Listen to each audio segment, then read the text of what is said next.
السلام علیکم دوستو، مسجد حسین بن علی رضی اللہ تعالیٰ عنہ بستی لال شاہ قصور کے یوٹیوب چینل اور فیس بک پیج مسجد.قصور میں آپ کو خوش آمدید کہتے ہیں۔ جید علماء کرام اسپیشلی ڈاکٹر شرافت علی صاحب اور علامہ ابتسام علی ظہیر صاحب کے دروس سننے کے لیے ہمارے چینل کو سبسکرائب کریں اور بیل کے بٹن کو بھی ضرور دبائیں تاکہ ہماری ویڈیو آپ کو سب سے پہلے مل سکے، اور ہمارے ویڈیو کو لائک ضرور کریں۔ لائک کرنے سے آپ کا تو کچھ خرچ نہیں ہوگا لیکن ہماری حوصلہ افزائی۔ ونعوذ باللہ من شرور انفسنا ومن سیئات اعمالنا من يهده الله فلا مضل له ومن يضلل فلا هادي له وأشهد أن لا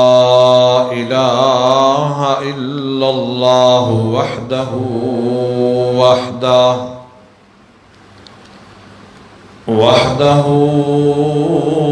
لا شريك له وأشهد أن محمدًا عبده ورسوله أرسله بالحق بشيرا ونذيرا بين يدي الساعة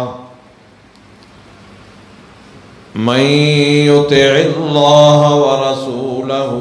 فقد رشد واهتدى ومن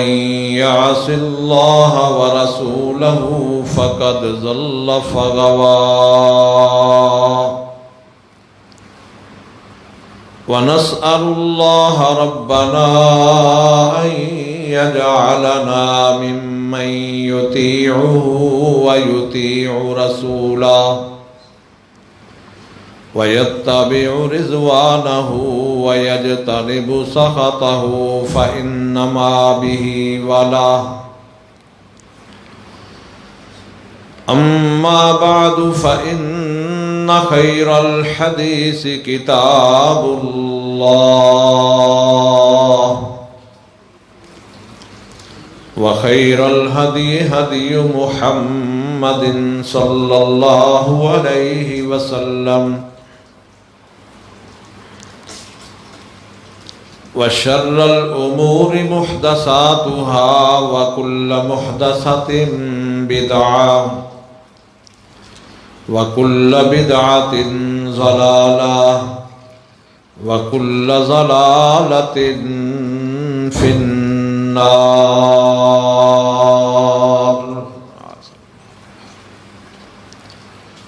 اللهم صل على محمد وعلى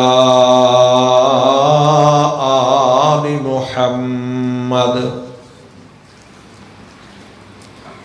كما صليت على إبراهيم وعلى آل إبراهيم إنك حميد مجيد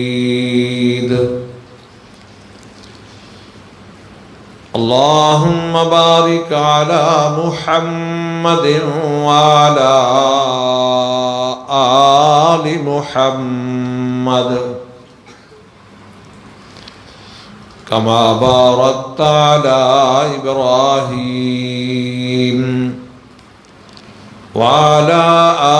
آل إبراهيم إنك حميد مجيد رب اشرح لي صدري ويسر لي أمري واحلل عقدة من لساني يفقه قولي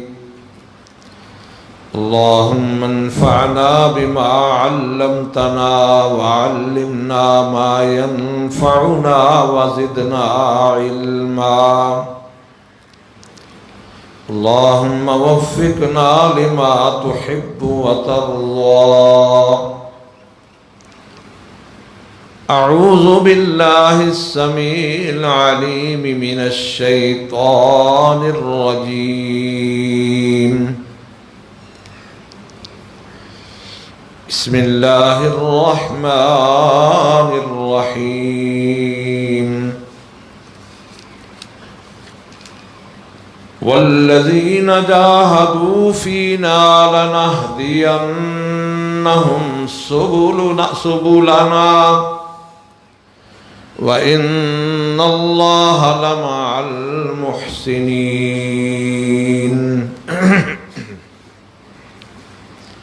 وقال الله تبارك وتعالى في مقام آخر: وأذن في الناس بالحج يأتوك رجالا وعلى كل ضامر يأتين من كل فج عميق ليشهدوا منافع لهم ويذكروا اسم الله في أيام معلومات على ما رزقهم من بهيمة الأنعام فكلوا منها وأطعموا البائس الفقير.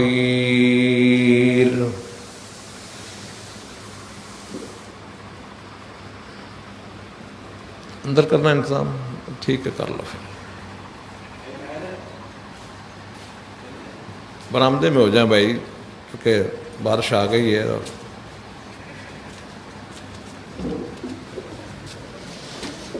اب میں بھی لے آتا. وقال النبي صلى الله عليه وسلم: ما من أيام العمل الصالح فيها أحب إلى الله من هذه الأيام، يعني أيام العشر. قالوا يا رسول الله ولا الجهاد في سبيل الله؟ قال ولا الجهاد في سبيل الله إلا رجل خرج بنفسه وماله ثم لم يرجع من ذلك شيء. رواہ البخاری من روایت ابن عباس رضی اللہ عنہ. وقال فی روایہ: فأکثروا فیہن من التحلیل والتکبیر والتحمید، او کما قال صلی اللہ علیہ وسلم.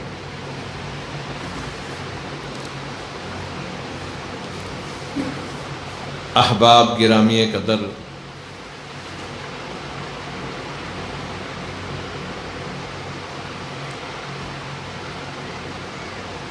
موسم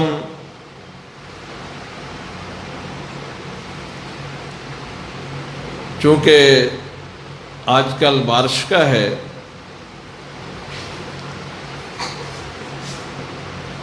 اور حاضری بھی ظاہر ہے اسی نسبت سے ہی ہوگی، کیونکہ راستے بھی دشوار گزار بن چکے ہیں. عرصہ دراز سے جو علم والے لوگ ہیں ان کو آہستہ آہستہ قبض کر لیا جائے گا. جاہل رہ جائیں گے، لوگ جاہلوں سے فتوے پوچھیں گے، وہ خود بھی گمراہ ہوں گے اور لوگوں کو بھی گمراہ کر دیں گے. آج وہ دور شروع ہو چکا ہے. یہ ان لوگوں کو اپنی خوش نصیبی اور سعادت سمجھنی چاہیے کہ جن کے پاس ابھی اللہ رسول کا پیغام پہنچانے والے لوگ موجود ہیں. ورنہ ایک طرف دنیاوی علوم جیسے بڑھ رہے ہیں، ٹیکنالوجی کا دور ہے، دوسری طرف دین سے دن بدن دوری اور دن بدن فتنے اتنے برپا ہو رہے ہیں کہ آج اس امت پر بڑا مشکل دور ہے۔ حقیقت بات ہے کہ کئی سال تک بڑا سکون رہا، اپنی اپنی کوششیں جاری رہیں، لیکن ایک سال میں ختم نبوت پہ ڈاکہ ڈالنے والوں کا فتنہ، اللہ اللہ، اتنی یلغار ہے اس فتنے کی جس کی انتہا نہیں پوری دنیا میں، اور بڑی پلاننگ سے یہ برپا کیا گیا ہے۔ فتنے ایک نہیں، اللہ کے رسول صلی اللہ علیہ وسلم نے قیامت کے قریب فرمایا تھا کہ اس طرح فتنوں کا نزول ہوگا کقطع اللیل المظلم، جیسے سیاہ رات کے اندھیرے ہوتے ہیں ایسے فتنے آئیں گے۔ آج فتنہ ہی فتنہ، ہر گھر میں فتنہ، ہر جگہ پہ فتنہ، پریشانی ہی پریشانی، دکھ ہی دکھ، نفرتیں ہی نفرتیں، دوریاں ہی دوریاں۔ وہ امت جس کا نام ہی محبت اور پیار تھا، جس کا مشن یہی تھا ایک دوسرے کی ہمدردی، خیر خواہی، ایثار، قربانی، جیسے کہ ہمیں یاد دلانے کے لیے اللہ نے یہ موقع قریب قریب دے دیا ہے، آج ہم سب کچھ بھول گئے ہیں۔ ہمیں وہ یاد ہی نہ رہا کہ کل ہم نہ تھے، ہمارے باپ دادا تھے، پرسوں والد نہ تھے، دادا تھے، ترسوں پردادا تھے، پہلے دادا پردادا گئے، پھر باپ گئے، ہم بھی چلے جائیں گے، ہماری اولاد آئے گی، کل وہ اس دنیا کو آباد کرے گی، پرسوں ہمارے پوتے دوتے وہ اس دنیا کی آبادی کا سبب بنیں گے۔ یہ دنیا، یہ آنا جانا، یہ ایسے ہی رہے گا، یہ چلتا رہے گا، لیکن غضب کی بات یہ ہے کہ جب ہم آئے اس دنیا میں تو روتے آئے، ہمارے لیے رونا تھا، ماں نے دودھ نہ دیا تب روئے، بھائی نے چاکلیٹ نہ کھلائی تب روئے، باپ نے کوئی چیز نہ دی تب روئے، بڑے ہوئے، معاشرے میں قدم رکھا، تعلیم کا سلسلہ شروع ہوا، گھر سے ڈانٹ پڑی تب روئے، استاد نے ڈانٹا تب روئے، اس سے آگے بڑھے، معاشی سلسلہ شروع ہوا، پھر رونا دھونا، پھر اپنے معاشرے پہ رونا شروع کر دیا، ملازمت نہیں مل رہی، کاروبار نہیں، اللہ اللہ، جوانی آ گئی، کاروبار مل گیا، پھر اس کی وسعت کے لیے رونا، اللہ اللہ، وہ جو اللہ کا شکر ادا کرنا تھا وہ بھول گئے، جس نے اتنی نعمتیں، اتنے انعامات دیے وہ یاد نہ رہا، بلکہ رونا ہی رونا یاد رہا۔ آج دیکھ لے، جیسے بھی پوچھے بس جی کچھ نہیں بن رہا، اور ایک رونا پھر جو ہمارے اپنے اعمال کی شامت، وہ حکومتیں ایسی آ گئیں کہ انہوں نے تو سب کو رلا ہی دیا ہے، جو نہیں روتا تھا وہ بھی رو رہا ہے۔ احتساب کا نعرہ ہے، احتساب، لیکن اس کے لیے یہ نہیں سوچا گیا کہ احتساب کیسے ہوتا ہے۔ احتساب کسے کہتے ہیں؟ اللہ اللہ اللہ۔ میرے بھائیوں، بزرگوں، دوستوں، قابل احترام ماؤں بہنوں، یہ اس خالی نعرے سے کام نہیں بنے گا۔ معلوم ہوتا ہے کہ ہمارا بچپنا بھی رونے میں گزرا، جوانی بھی رونے میں، بڑھاپا بھی روتے ہوئے گزر رہا ہے۔ نہیں روئے تو ہم اپنے رب کو منانے کے لیے نہیں روئے، نہیں روئے تو اس سے اپنے گناہوں کی معافی لینے کے لیے نہیں روئے، نہیں روئے تو اس کے ڈر سے نہیں روئے، اس کے عذابوں سے نہیں روئے، نہیں روئے تو قبر کی سختیوں سے نہیں روئے، نہیں روئے تو حشر کی دشواریوں سے نہیں روئے، پرصراط کی مشکل گھاٹیوں سے نہیں روئے۔ ہمیں رونا صرف دنیا کا یاد رہا، آخرت کا رونا بھول گیا۔ آج ان فتنوں سے مقابلہ کیسے کیا جا سکتا ہے؟ آج مقابلے کے لیے ہمیں وہ رونا پڑے گا جو میرا رب چاہتا ہے۔ وہ اپنے اللہ کو منانے کے لیے رونا، اپنے رب کے سامنے رونا،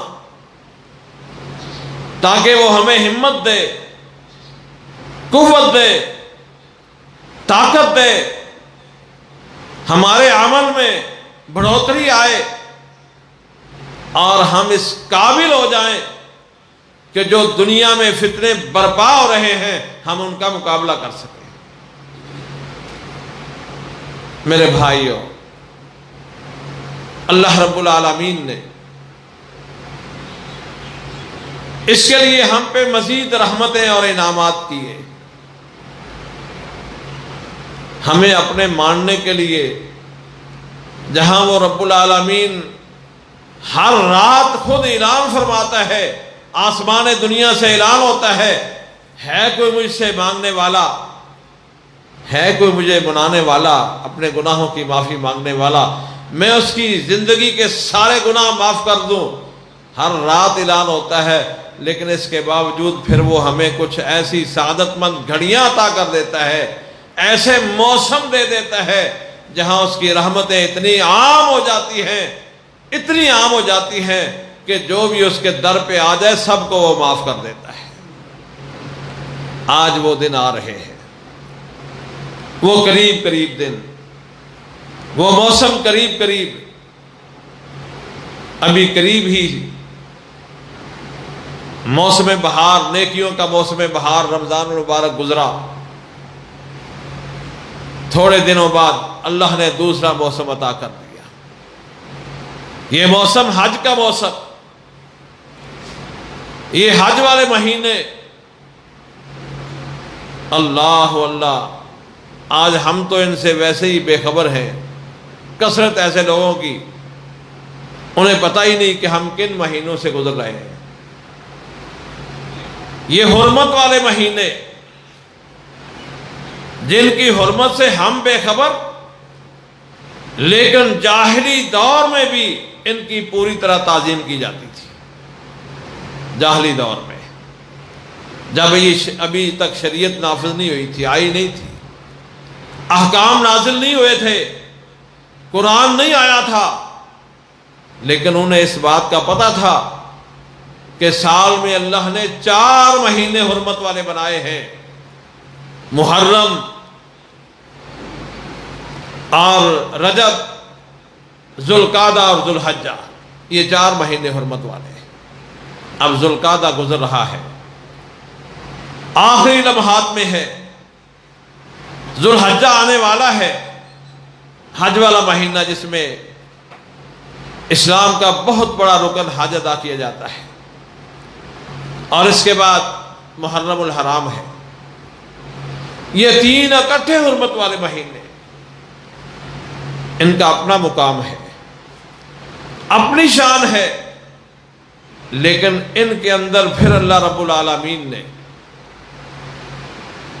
یہ 10 دن جو آئندہ ابتدائی شروع ہو رہے ہیں ذو الحجہ کے،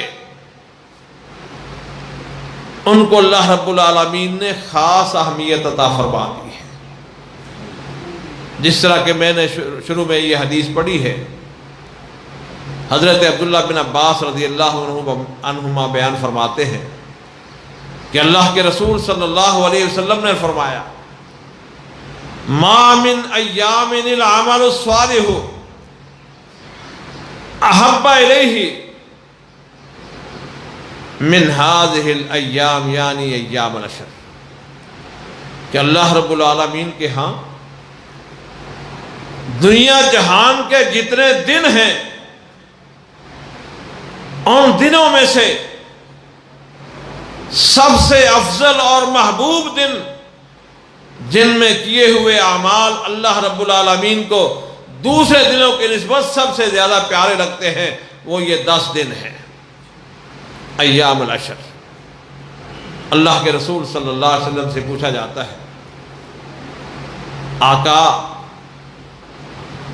ولل جہاد فی سبیل اللہ، جہاد بہت بڑا عمل ہے، کیا ان دنوں کے اعمال جہاد سے بھی بڑھ کر ہیں؟ قال ولل جہاد فی سبیل اللہ، صحیح بخاری کی حدیث۔ فرمایا ہاں، جہاد فی سبیل اللہ سے بھی بڑھ کر ان دنوں کے اعمال اللہ کو زیادہ پیارے ہیں۔ الا رجل خرج بنفسہ ومالہ ولم یرجع بشیء، ہاں ایک آدمی کے عمل اس سے بڑھ جاتے ہیں، وہ جو اپنی جان اور اپنا مال دونوں لے کے اللہ کے راستے میں نکلا، جہاد میں نکلا، اس نے اپنا مال بھی سارا صرف کر دیا اور اپنی جان بھی اللہ کے راستے میں پیش کر دی۔ فرمایا اس کا عمل زیادہ بڑھے گا، باقی کوئی کسی آدمی کا ان دنوں سے عمل زیادہ بڑھ سکتا نہیں، بڑھ سکتا۔ یہ اللہ نے ہمیں انعام دیا ہے، یہ موسم بہار عطا کیا ہے۔ جیسے رمضان المبارک میں آخری عشرہ کی 10 راتیں ہیں، ایسے یہ 10 دن ہیں، اور ان کی عظمت کی دلیل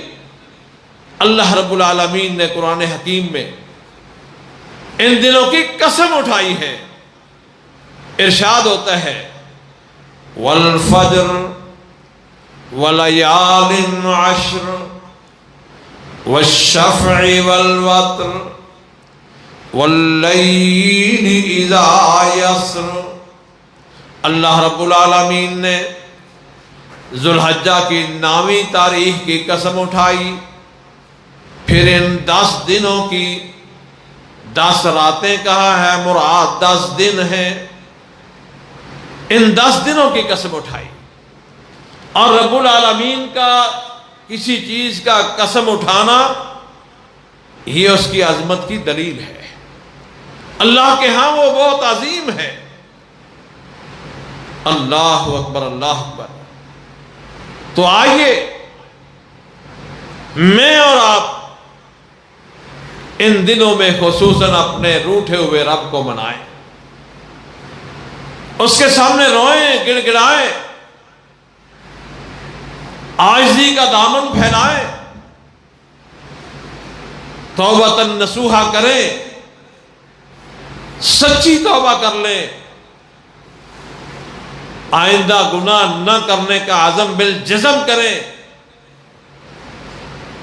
گناہوں سے دور رہنے کا پختہ ارادہ کریں، اور پھر رب کے در پہ آ کے دیکھیں تو صحیح، وہ تو اتنا مہربان رب، اتنی جلدی تو روٹھا ہوا باپ اپنی اولاد سے راضی نہیں ہوتا، وہ ماں جس کی محبت دنیا میں مثالی محبت، میں کہا کرتا ہوں کہ کائنات میں صرف ایک ماں کی ہستی ہوتی ہے جسے صرف انسان اپنے بیٹے ہی نہیں بلکہ اس کے جسم سے بھی پیار ہوتا ہے۔ پوری کائنات میں باقی سارے کے سارے افراد وہ انسان کے کام کے ساتھ پیار کرتے ہیں، کردار پیارا ہوتا ہے، عمل پیارا ہوتا ہے، لیکن ایک ماں کی ذات ایسی جسے اپنے بچے کا جسم پیارا ہوتا ہے کیونکہ اس کے جسم کا حصہ ہوتا ہے۔ اور وہ ماں جب بچہ بگڑ جاتا ہے، بلک بلک کے روتا ہے، تو پھر خود اس سے بھی برداشت نہیں ہوتا، وہ جتنی مرضی ناراض ہو اسے برداشت نہیں ہوتا، وہ پھر اپنی بساط کے مطابق اس کی ہر خواہش پوری کرنے کی پوری کوشش کرتی ہے۔ ماں بھی اتنی جلدی راضی نہیں ہوتی، اور جس کا پیار، جس ذات کا پیار 70 ماؤں سے بڑھ کر ہے،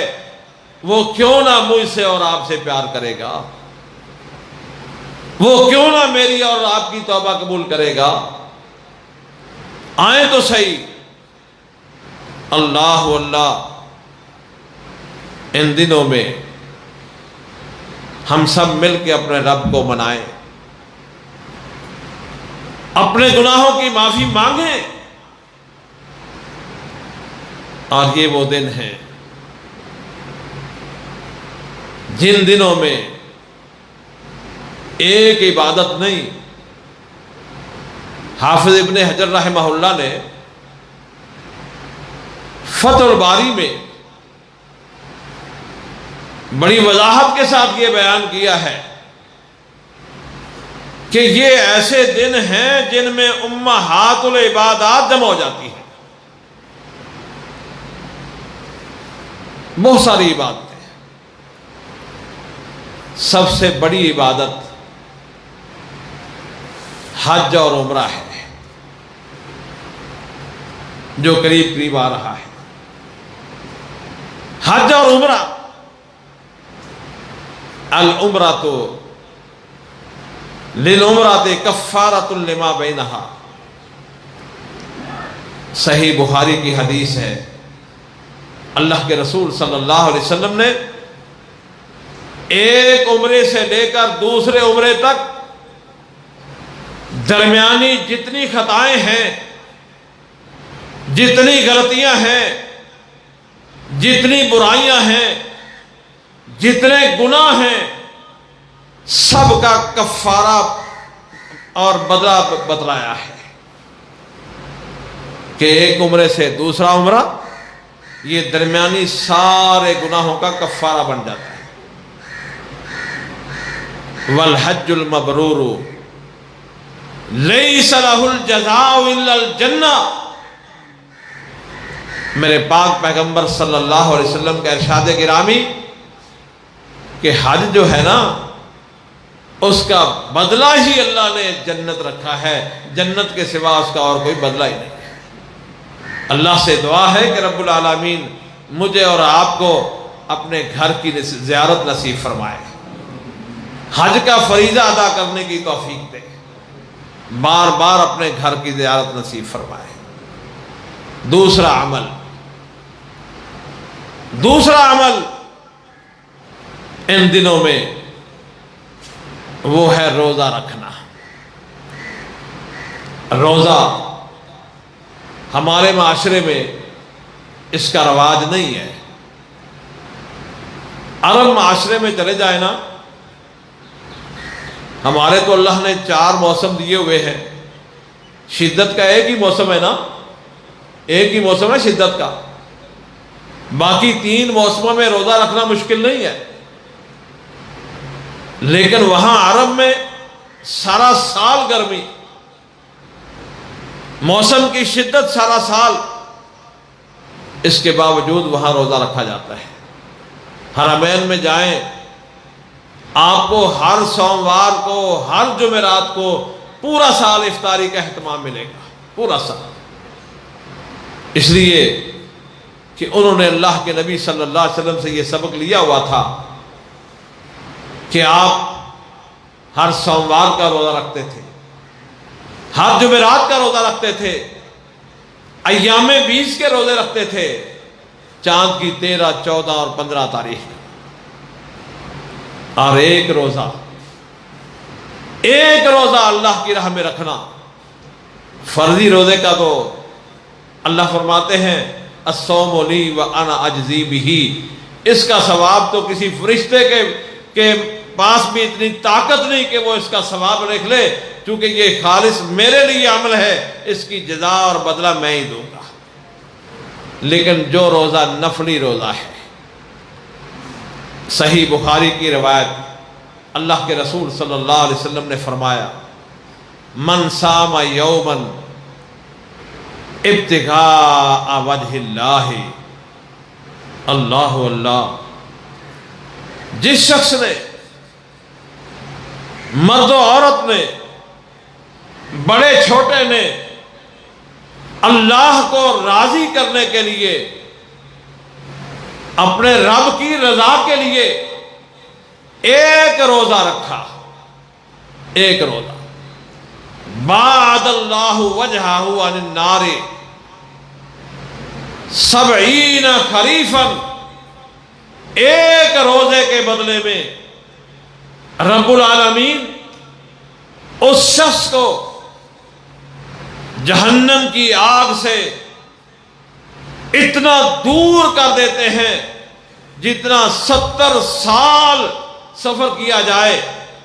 تیز رفتار سواری پہ 70 برس تک انسان سفر کرتا چلا جائے، جتنا سفر 70 سال میں طے ہوگا، اللہ رب العالمین اس ایک روزہ رکھنے والے کو جہنم سے اتنا دور کر دیتے ہیں۔ اور پھر ان دنوں میں سبحان اللہ سبحان اللہ، ان دنوں کے روزے، ازواج مطہرات سے یہ روایت موجود ہے، امام البانی نے انہیں حسن کہا ہے کہ اللہ کے رسول صلی اللہ علیہ وسلم کان یصوم 9 ایام، کہ آپ عشرہ ذوالحجہ جو ہے ان کے پہلے 9 دن کے روزے رکھا کرتے تھے۔ اور اگر بعض احباب کے نزدیک یہ صحیح نہ بھی ہو، روایت حسن درجے کی ہے، تو پھر بھی روزے کی اہمیت اپنی جگہ پہ موجود ہے، کیونکہ یہ سب سے اچھا عمل اور بہترین عمل ہے۔ اور پھر جہاں یہ 9 دن کے روزے رکھنا ہے، علماء امت اور صالحین امت ہمیشہ سے ان دنوں کے روزے رکھتے آئے ہیں۔ 9ویں تاریخ کا روزہ، خصوصاً 9ویں تاریخ کا، غیر حاجی کے لیے، عرفات میں نہیں، عرفات میں روزہ رکھنا جائز نہیں حاجی کے لیے، باقی دوسری جگہ پہ جہاں کہیں بھی ہو، جو شخص 9ویں تاریخ کا روزہ رکھتا ہے، اللہ کے رسول صلی اللہ علیہ وسلم کا فرمان، صحیح مسلم کی روایت، احتسب علی اللہ ان یکفر السنۃ التی قبلہ والسنۃ التی بعدہ، مجھے اپنے رب میں یقین ہے، اعتماد ہے کہ میرا رب اس ایک روزے کے بدلے میں روزہ رکھنے والے کے 2 سال کے گناہ معاف فرمائے گا۔ ایک السنۃ التی قبلہ، وہ جو سال گزر گیا اس کے بھی گناہ معاف، اور ایک آئندہ آنے والا سال اس کے بھی گناہ معاف۔ اس لیے دوسرا کام ان دنوں میں وہ ہے روزے رکھنا اللہ پاک ہمیں توفیق عطا فرمائے۔ تیسرا کام، نمازوں کی پابندی۔ نماز کسی حال میں بھی معاف نہیں ہے، رخصت اور چھٹی نہیں ہے۔ جیسا کہ ہمارے مسلمان چھٹی پہ رہتے ہیں، اکثر چھٹی پہ رہتے ہیں، عادت پڑی ہوئی ہے نا، جیسے کام سے بھی چھٹی کی بڑی چاہت ہوتی ہے، ذمہ داری ہے نا۔ امانت کو امانت کبھی سمجھا ہی نہیں۔ 8 بجے سے لے کر 4 بجے تک ملازمت ہے، مثلا ذمہ داری ہے۔ اب کوشش ہوتی ہے کہ 12 بجے چھٹی مل جائے۔ یہ نہیں پتا کہ میں اپنی امانت جو میری ذمہ داری ہے وہ ادا کر رہا ہوں کہ نہیں۔ یہ جو اس کے بدلے میں مجھے تنخواہ ملنی ہے، رزق ملنا ہے، وہ حلال ہوگا کہ حرام نہیں۔ چھٹی کا بڑا شوق ہے، ایسے نمازوں سے چھٹی مسلمان بڑے شوق سے مناتے ہیں، لیکن حقیقت میں قرآن و سنت کی روشنی میں اس نمازی کو نمازی شمار ہی نہیں کیا گیا جو چھٹی پہ جاتا ہے۔ نمازی وہی ہے جو بغیر رخصت کے، بغیر چھٹی کے روزانہ 5 نمازیں پڑھتا ہے۔ اور اللہ رب العالمین کا قرب انہی چیزوں سے انسان کو حاصل ہوتا ہے جو اللہ نے فرض کی ہے۔ صحیح بخاری میں وَمَا يَتَقَرَّبُ عِنْدَ اللَّهِ إِلَى اللَّهِ إِلَّا مَا افْتَرَضَهُ او کما قال، کہ اللہ کا قرب ان اعمال کے ذریعے ہی ملتا ہے جو اللہ رب العالمین نے اپنے بندوں پہ فرض کیے ہیں۔ اور پھر فرضوں کے ساتھ ساتھ جب انسان نوافل میں کوشش کرتا ہے، اسی حدیث کے الفاظ ہیں کہ وَمَا يَتَقَرَّبُ إِلَيَّ عَبْدِي بِالنَّوَافِلِ حَتَّى أُحِبَّهُ، کہ فرضوں کے ساتھ ساتھ پھر بندہ نفلی عبادت کر کر کے، نفل پڑھ پڑھ کے میرے قرب کی تلاش میں رہتا ہے، ایک وقت آتا ہے کہ میں اس سے پیار اور محبت کرنا شروع کر دیتا ہوں۔ اور جب اللہ کا پیار مل جائے تو پھر نبی کریم صلی اللہ علیہ وسلم نے جو فرمایا تھا علیک بکثرۃ السجود، پھر سجدے زیادہ کیا کرو، ایک ایک سجدے کے بدلے میں وہ تجھے نیکیاں عطا فرماتا ہے، تیرے گناہ معاف کرتا ہے، تیرے درجات بلند کرتا ہے۔ اس لیے اگر پہلے کہیں کوتاہی بھی ہے، جماعت کا اہتمام نہیں بھی ہے، تو اب ان دنوں میں پوری کوشش کرنا ہے جماعت کا اہتمام ہو، تاکہ نماز کا پورا ثواب ملے۔ نماز کے آگے پیچھے جو نوافل ہیں، سنتیں رواقدہ موقدہ سنتیں ہیں، ان کو ادا کیا جائے، نماز تہجد کا اہتمام کیا جائے، وطر کا اہتمام کیا جائے، دوسرے نوافل جو ہیں اشراق ہے، اوابین ہے، صلاۃ الضحیٰ ہے، مسجد میں آنے کے نوافل ہیں، اور دوسرے نوافل۔ اللہ سے دعا ہے اللہ پاک مجھے اور آپ کو توفیق عطا فرمائے۔ تیسرا عمل وہ ہے اللہ کا ذکر۔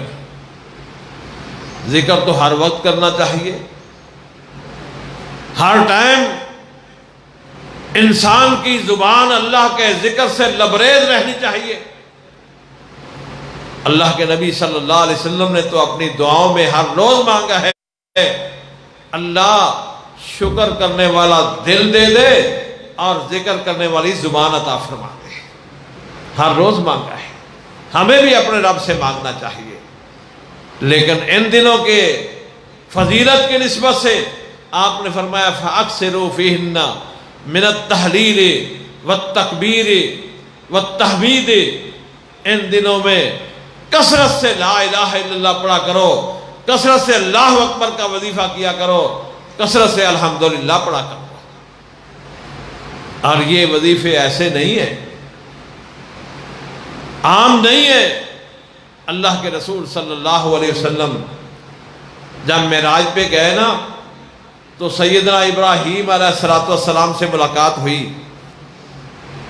حضرت ابراہیم علیہ السلام کی نسبت سے یہ دن ہے، یہ قربانی انہی کی یادگار ہے۔ ان دنوں کے ان کے اعمال اور کردار اور ان کے کیے ہوئے کام وہی ہمارے لیے ملت ہے، وہی ہمارے لیے دین اور شریعت ہے، انہی کی یادگار ہے۔ انہوں نے فرمایا تھا کہ اے میرے سالے بیٹے اور پیغمبر، تجھے اہلاً سہلاً ہو، ایک میرا پیغام اپنی امت کو دینا کہ جنت کی زمین بڑی زرخیز ہے لیکن چٹیل میدان ہے، کی آل چٹیل میدان ہے۔ تم نے ان وظائف کے ذریعے سبحان اللہ، الحمدللہ، اللہ اکبر، لا الہ الا اللہ، ان کے ذریعے وہاں پودے لگانے ہیں، جتنی بار پڑھیں گے اتنے پودے لگتے چلے جائیں گے۔ اور جو شخص ان کلمات کو اپنی زندگی کا اوڑھنا بچھونا بنا لے، سبحان اللہ سبحان اللہ، تو اللہ رب العالمین اس شخص سے محبت کرنا شروع کر دیتے ہیں، کیونکہ یہ اللہ کو بڑے پسند ہے۔ حضرت سمرہ بن جندب رضی اللہ تعالی عنہ بیان کرتے ہیں، صحیح بخاری کی روایت ہے، احب الکلام الی اللہ اربع، 4 کلمات ایسے ہیں، 4 کلمات جو ساری کلاموں سے، سارے کلمات سے اللہ رب العالمین کو زیادہ پسندیدہ ہے، زیادہ محبوب۔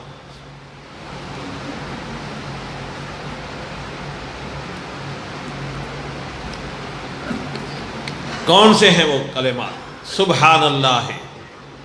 والحمدللہ ولا الہ الا اللہ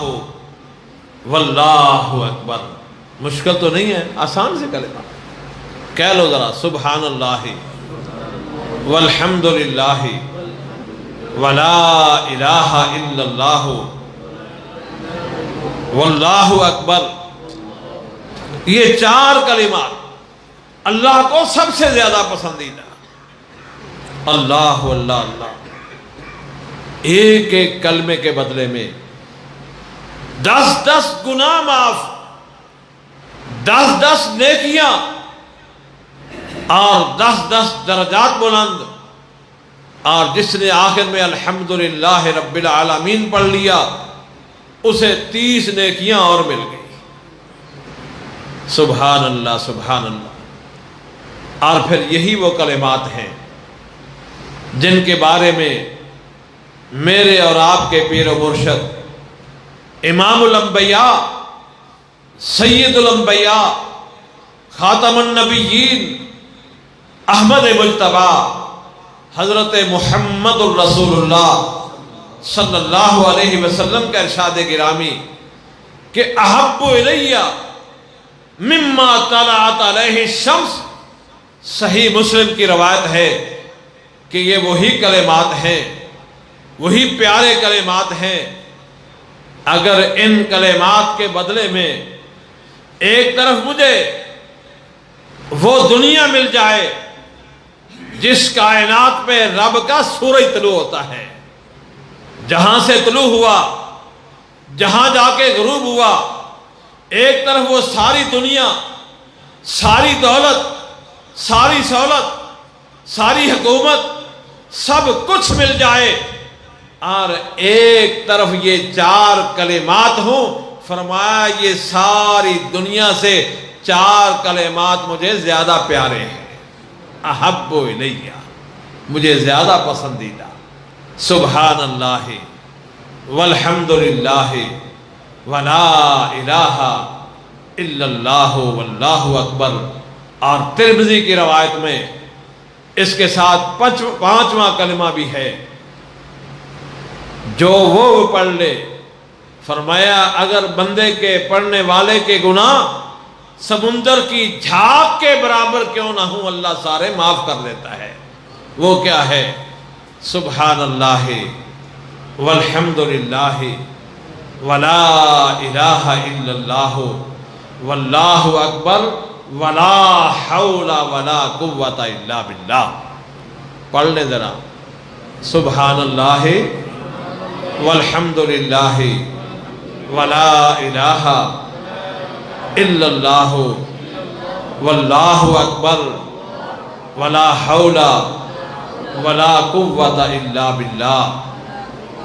اور نبی کریم صلی اللہ علیہ وسلم نے فرمایا، جس شخص نے روزانہ 100 مرتبہ یہ پڑھ لیا، لا الہ الا اللہ وحدہ لا شریک لہ لہ الملک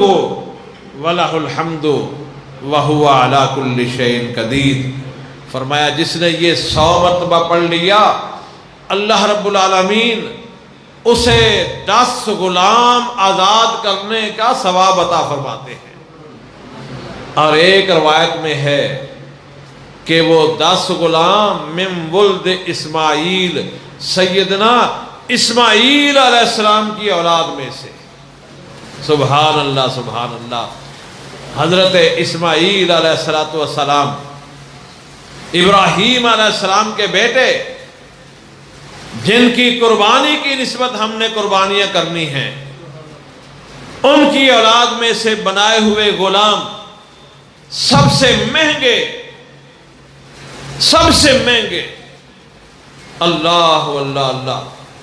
فرمایا وہ غلام آزاد کرنے کا اللہ ثواب عطا فرماتے ہیں۔ وَمُحِيَتْ عَنْهُ مِئَةُ سَيِّئَةٍ، اور 100 اللہ پاک گناہ معاف کر دیتے ہیں، بڑے بڑے گناہ، اور 100 نیکیاں عطا فرماتے ہیں۔ اسی طرح صحیح بخاری کی آخری حدیث، کلمتان حبیبتان الی الرحمن ثقیلتان فی المیزان خفیفتان علی اللسان، سبحان اللہ وبحمدہ سبحان اللہ العظیم۔ فرمایا کہ 2 کلمے ایسے ہیں جو اللہ کو بڑے پیارے لگتے ہیں، رب کو بڑے پسند ہیں، زبان سے ادا کرنے بڑے ہی آسان ہیں، اور میزان میں ترازو میں بڑے وزنی اور بھاری ہوں گے۔ وہ کون سے ہیں؟ سبحان اللہ وبحمدہ سبحان اللہ العظیم۔ اور اسی طرح اور بھی اذکار بڑے ہیں۔ ان دنوں کے اذکار میں سے وہ تکبیرات ہیں جو ہم صرف عید کے دنوں میں پڑھنا جانتے ہیں، حالانکہ صحابہ اکرام رضوان اللہ علیہم اجمعین جو ہی ذوالحجہ کا چاند نظر آتا تکبیرات شروع کر دیتے۔ صحیح بخاری میں روایت موجود ہے، حضرت عبداللہ بن عمر رضی اللہ عنہ اور حضرت ابو ہریرہ رضی اللہ عنہ جب چاند نظر آ جاتا تو بازاروں میں نکل جاتے، کبھی مکے کے بازاروں میں، کبھی منا میں، اور وہاں جا کے یہ تکبیرات پڑھتے، اللہ اکبر اللہ اکبر لا الہ الا اللہ واللہ اکبر اللہ اکبر وللہ الحمد اللہ اکبر اللہ اکبر اللہ اکبر کبیرہ وللہ الحمد۔ اور بھی الفاظ ہیں۔ یہ تکبیرات حضرت عبداللہ بن عمر رضی اللہ عنہما اور حضرت ابو ہریرہ رضی اللہ عنہ بازاروں میں جا کے پڑھتے، لوگ بھی پڑھنا شروع کر دیتے، حتیٰ ترتج ارض المنا، فرمایا کہ منا کی زمین میں گونج پیدا ہو جاتی ہے۔ اور خصوصاً پھر 9ویں تاریخ سے، جیسے 9ویں کا روزہ بڑا مخصوص ہے، ایسے 9ویں تاریخ سے لے کر یوم الاضحیٰ عید والا دن، اور یہ دن بھی اللہ کو بڑا پیارا ہے، پسندیدہ ہے۔ اور اس سے اگلے 3 دن ایام تشریق، 11, 12 اور 13 کی مغرب تک ان دنوں میں ان تکبیرات کو کثرت سے پڑھنا، نمازوں کے آگے پیچھے، چلتے پھرتے، اٹھتے بیٹھتے، سوتے جاگتے، گھروں میں، گھروں کے باہر، جہاں کہیں بھی ہوں، ہر لمحہ ہر وقت زبان پہ یہ اللہ کا ذکر جاری رہنا چاہیے۔ اللہ اکبر، اللہ اکبر، لا الہ الا اللہ، واللہ اکبر، اللہ اکبر، وللہ الحمد، اور دوسرے اذکار ہیں۔ اور پانچواں کام ہے ان دنوں میں جو خصوصیت کا حامل ہے، وہ ہے صدقہ خیرات کرنا، غرباء کا خیال رکھنا۔ یہ قربانی بھی اسی چیز کا اظہار ہے۔ حقیقت میں جہاں یہ اللہ کے قرب کا ذریعہ ہے، وہاں اللہ رب العالمین اپنے فقیر بندوں کو، اپنے غریب بندوں کو، محتاج بندوں کو، بیواؤں کو، یتاماں کو، مساکین کو کھلا رزق دیتے ہیں، اور یہ ہمیں یہ حکم دیتے ہیں کہ لوگوں وَأَطْعِمُ الْبَائِسَ الْفَقِيرَ، جہاں خود کھانے لگے ہو وہاں فقیروں کو بھی دو، مانگنے والوں کو بھی دو، نہ مانگنے والوں کو، نہ سوال کرنے والوں کو بھی دو، اپنے احباب تک بھی پہنچاؤ، رشتہ داروں کو بھی دو، دوست احباب کو بھی کھلاؤ۔ یہ صدقہ ہے، یہ صدقے کی بہترین، صدقے کا ایک ذریعہ ہے، علامت ہے۔ اللہ پاک ہمیں قربانیاں کرنے کی توفیق عطا فرمائے۔ اور پھر کئی قربانیاں کرنے کی بجائے اگر کسی غریب کو جانور ہی دے کے دے دیں، سبحان اللہ، تو کیا ہی بات ہے، بہت بڑا عمل ہے۔ اللہ پاک اس کی بھی توفیق دے۔ خود ہی نہ کھائیں، ہاں کھا سکتے ہیں، ذخیرہ بھی کر سکتے ہیں، لیکن جب فراوانی ہو۔ اگر فراوانی نہ ہو تو پھر 3 دن سے زائد رکھنا جائز نہیں ہے۔ یہ گوشت غریب غرباء تک پہنچانا ضروری ہے۔ اس لیے یہ قربانی کا جذبہ چاند نکلنے سے ہی شروع ہو جانا چاہیے، اور پوری کوشش کرنی چاہیے کہ عید کی خوشیوں میں غرباء بھی ہمارے ساتھ شامل ہو جائیں۔ انہیں کپڑوں کی ضرورت ہے، انہیں دوسری ضروریات چاہیے، ہم ان کا بھی خیال رکھیں۔ اور اس کے ساتھ ساتھ ان دنوں کے جو شرائط اور دوسرے اعمال ہیں، جیسا کہ قربانی کرنے والے کے لیے اللہ کے رسول صلی اللہ علیہ وسلم نے فرمایا، ہاں قربانی کا یہ بھی مسئلہ یاد رکھ لیں کہ یہ بعض کے نزدیک واجب ہے، جیسے امام ابو حنیفہ رحمہ اللہ، ان کے نزدیک قربانی کرنا واجب ہے۔ واجب فرض کے بعد دوسرا درجہ ہوتا ہے۔ امام ابن تیمیہ رحمہ اللہ بھی اسی طرف گئے ہیں،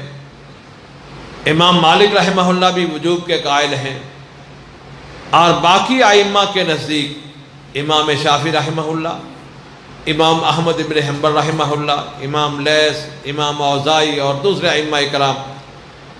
ان کے نزدیک یہ سنت مؤکدہ ہے، اور دونوں کے دلائل موجود ہیں۔ ترجیح سنت مؤکدہ کو ہے، چونکہ وقت کافی ہو گیا ہے، میں تفصیل میں نہیں جانا چاہتا۔ ترجیح سنت مؤکدہ ہے،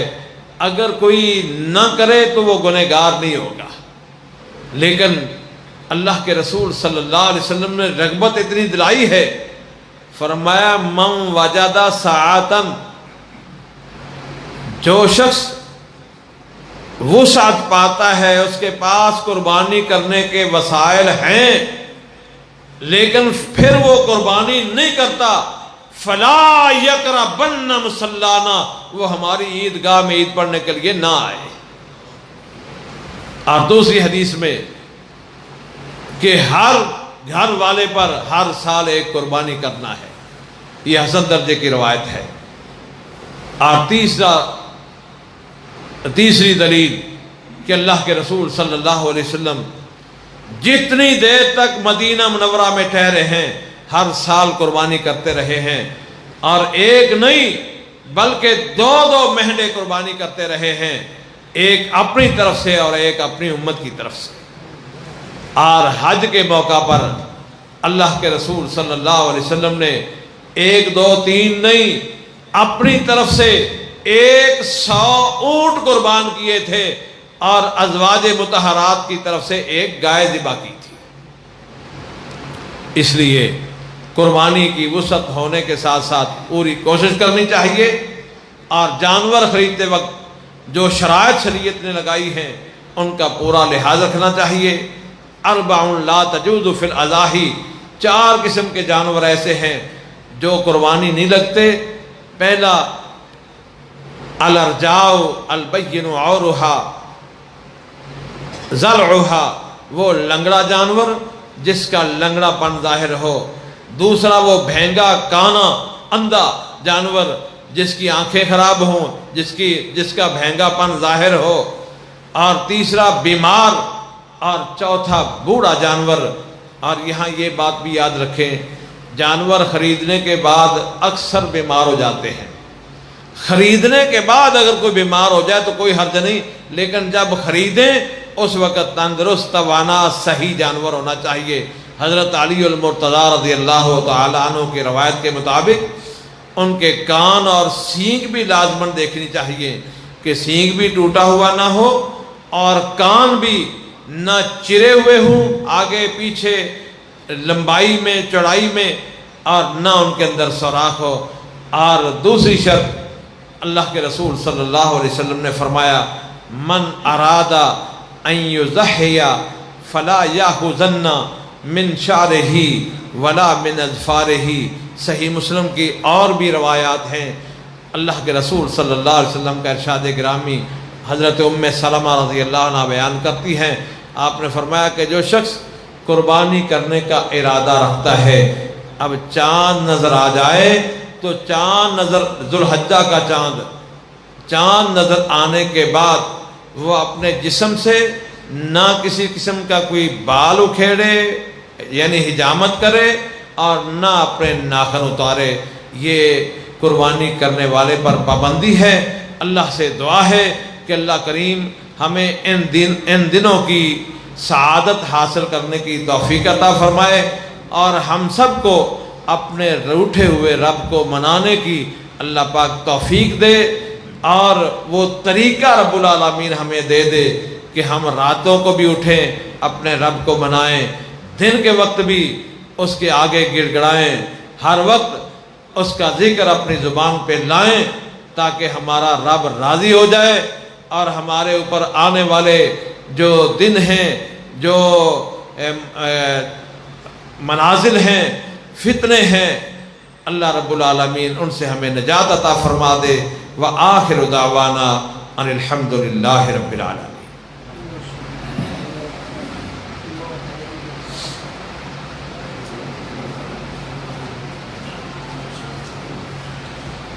جزاکم اللہ خیر الجزا۔ حضرات، 1-2 اعلان ہے اور ایک سوال بھی ہے۔ پہلے سوال میں دس دیا، سوال یہ ہے، ایک گھر والا انسان اگر فوت ہو جائے اس گھر کی سربراہی بچے کرن دے یا خواتین یا عورت کرے گی۔ دوسرا، اس گھر والے قربانی فوت شدگان کی طرفوں کر سکتے ہیں یا نہیں کر سکتے، اس چیز کی میں شیخ صاحب کے گزارش کرنا کا وضاحت فرمان۔ دوسرا، انشاءاللہ آئندہ اتوار اس مسجد کے اندر محترم جناب حضرت مولانا محمد نواز چیمہ صاحب آپ گجرانوالا انشاءاللہ انہوں کا درس قرآن ہوئے گا، اور وعدے کے مطابق انشاءاللہ موضوع قربانی کے احکام و مسائل، اس موضوع کے انشاءاللہ درس قرآن ہوئے گا۔ دوسرا، اس مسجد کے اندر نماز عید الاضحیٰ انشاءاللہ محترم جناب حضرت مولانا محمد نواز چیمہ صاحب بھی انشاءاللہ نماز عید الاضحیٰ پڑھان دے۔ میں تمام بھائیوں کے گزارش کراں گا کہ ضرور تشریف لیان۔ ٹائم ہے 5:45، 5:45 بجے انشاءاللہ عید کی نماز کھڑی ہو جائے گی، کسی بھی انتظار نہیں کیتا جائے گا، اور خواتین کا بھی انشاءاللہ پردے کا انتظام ہوئے گا۔ اس مسجد کے اندر انشاءاللہ نماز عید الاضحیٰ محترم جناب حضرت مولانا محمد نواز چیمہ صاحب انشاءاللہ نماز عید الاضحیٰ پڑھان دے 5:45 بجے 5:45 پہ یہ سوال تو بعد میں گزارش کروں گا شیخ صاحب کے خصوصی طور پہ دعا فرما دیں بیماراں واسطے، فوت شدگان واسطے اور ملک پاکستان واسطے، اسلام واسطے اللہ پاک کامیاب فرمائے۔ دوسرا الحمدللہ یہ ہر اتوار ایک سلسلہ درس قرآن کا چل رہے، میں تمام بھائیاں کے گزارش کراں گا کوشش کریا کرو، تشریف لے آیا کرو، 1 گھنٹے کا پروگرام ہوتا ہے اور آج الحمدللہ یہ درس سن کے بڑا ایمان تازہ ہوا ہے اور میرا خیال ہے میں بتائیہ ہی کیتا ہے انشاءاللہ جڑے 10 دن نے انہوں صحیح معنی اندر گزاریا جائے گا اور میں امید بھی کراں گا جنہ بھائیاں نے اور خواتین نے سنیا وہ اس چیز پہ انشاءاللہ عمل بھی کریں گے۔ دعا کرو اللہ رب العالمین سنا کے عمل کی توفیق عطا فرمائے۔ اور یہ بھی گزارش ہے کہ دوستوں کو دعوت دے دیا کرو، کم سے کم ہر بھائی ایک بھائی کو دعوت دے نا، انشاءاللہ مسجد فل ہو جائے گی اور انشاءاللہ بھائی آئے یا نہ آئے وہ اللہ کا معاملہ ہوتا ہے اور قسمت کی بات ہوتی ہے، جڑا بھائی دعوت دے گا انشاءاللہ وہ ثواب ضرور مل جائے گا۔ اسی طرح میں خواتین کے گزارش کراں گا وہ بھی اپنے محلے کے اندر، اپنے گلی کے اندر اپنے ہمسایاں کو دعوت ضرور دیں، انشاءاللہ اللہ بہت فائدہ ہوئے گا۔ اور میں شیخ صاحب کی گزارش کراں گا سوال کا جواب اس تو بعد دعا فرما دیں۔ پہلا سوال ہے کہ اگر مرد فوت ہو جائے تو بچے ذمہ دار ہوں گے یا عورت ہوگی؟ اس میں ایک بات اور بھی ہے کہ بعض دفعہ یہ سوال قربانی کی نسبت سے کیا جاتا ہے اور ہمارے معاشرے میں عورت کا قربانی کرنا یہ معیوب گنا جاتا ہے۔ اصل میں قربانی کرنے میں حتیٰ کہ ذبح کرنے میں بھی عورت کا ذبح کرنے میں کوئی حرج نہیں، اگر کر سکتی ہو تو کر لے، لیکن چونکہ عورت عموماً نرم مزاج ہوتی ہے اس کے لیے مشکل ہوتی ہے، ورنہ شریعت نے کوئی پابندی نہیں لگائی مرد ذبح کرے یا عورت کرے، دونوں طرح جائز ہے۔ اور جہاں تک تعلق ہے بعض مسائل میں وہ ظاہر ہے اگر بڑا بیٹا ہوگا تو مثلا نکاح کے مسائل ہیں یا اس طرح کے تو ان میں تو وہی وارث ہوتا ہے یا وراثت میں، لیکن ذمہ داری میں ظاہر ہے کہ ماں ہوتی ہے وہ بڑی ہے، وہ ہی حقدار ہوتی ہے، اسے ہی حق ادا کرنا چاہیے۔ دوسری بات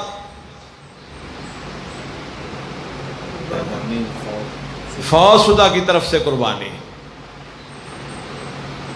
اس میں بعض لوگ تو بالکل قائل نہیں ہیں،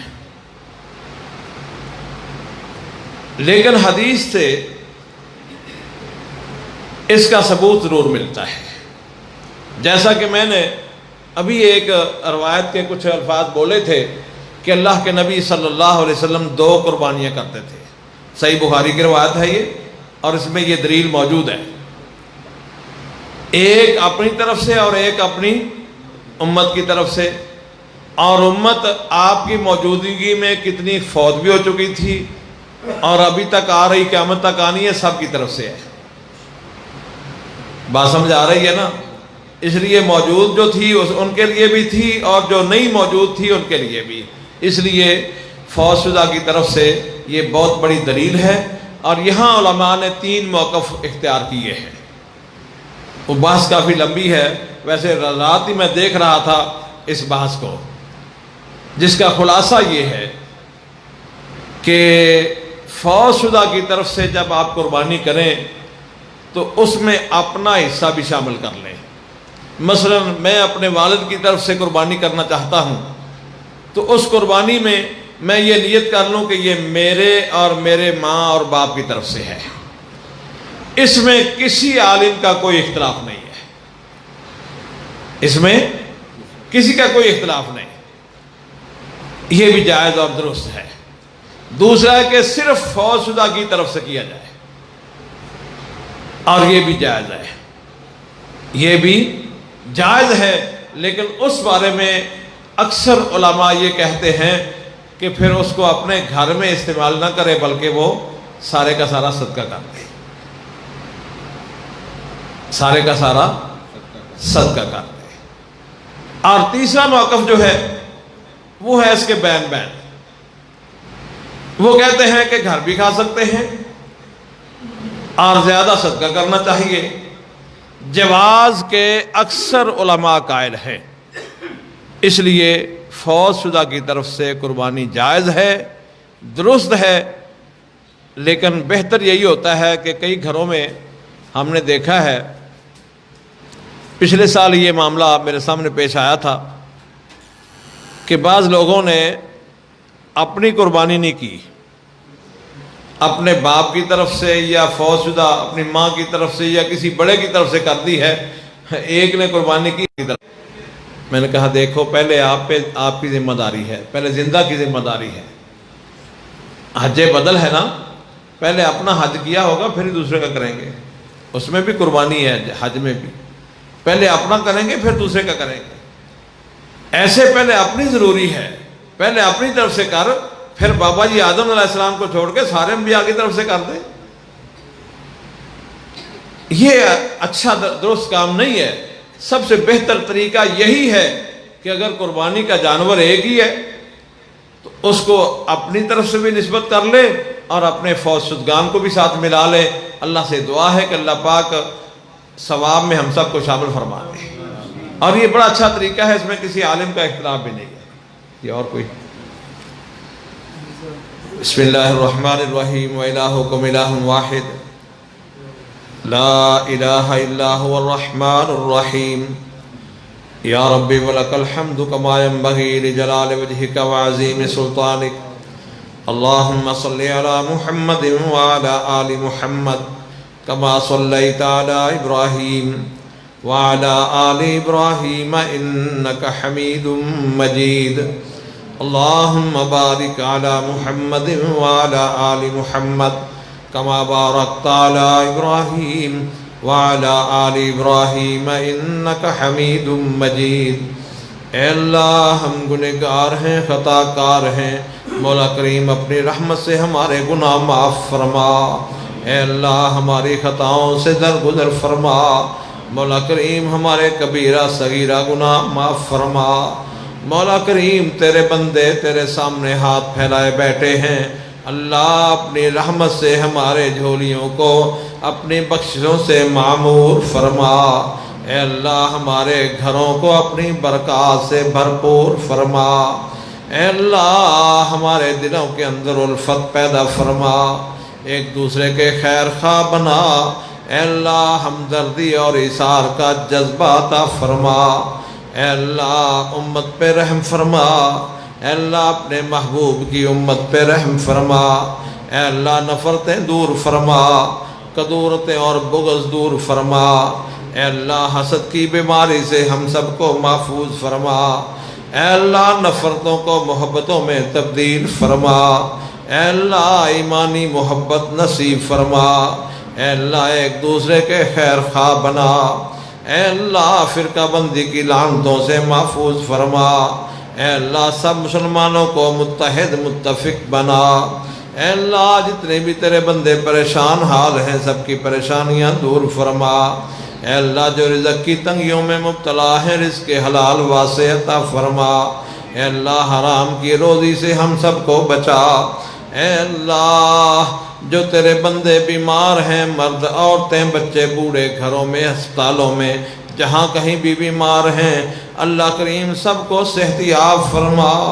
اے اللہ تو ہی شفا دینے والا ہے، اللہ انت الشافی لا شفاء الا شفاؤک شفاء اللہ یغادر سقما، مولا کریم تو ہی شافی ہے، اللہ دعائیں علاج ذرائع ہیں، اللہ شفا تیری طرف سے ملتی ہے، مولا کریم ہم سب ہی بیمار ہیں، کوئی جسمانی بیمار ہے کوئی روحانی بیمار ہے، اللہ کریم سب بیماریوں سے شفا عطا فرما، اے اللہ ہمارے بہن بھائی دوست احباب رشتہ دار اللہ مسلمان جہاں کہیں بھی بیمار ہیں سب کو صحت یاب فرما، اے اللہ سب بیماروں کو شفا عطا فرما، اے اللہ مولا کریم ہمارے ماں باپ پہ رحم فرما، اے اللہ ہمارے ماں باپ کی مغفرت فرما، اے اللہ ہمارے فوت شدگان کی مغفرت فرما، اے اللہ ان کی دنیاوی لغز سے معاف فرما، اے اللہ ان کی قبروں کو نور سے منور فرما، اے اللہ ان کی قبروں کو جنت کے باغیچے بنا، اے اللہ اعلیٰ علیین میں جگہ عطا فرما، اے اللہ ہمارے مردوں پہ رحم فرما، ہماری عورتوں پہ رحم فرما، ہمارے بچوں پہ رحم فرما، اے اللہ ہماری اولادوں کو نیک بنا، ماں باپ کے فرما بردار بنا، اپنے اور اپنے حبیب کے اطاعت گزار بنا، اے اللہ جو بچوں بچیوں کی نسبت سے پریشان ہے اللہ ان کی پریشانیاں دور فرما، اے اللہ جو اولاد کی نعمت سے محروم ہے نرینہ نیک اولاد عطا فرما،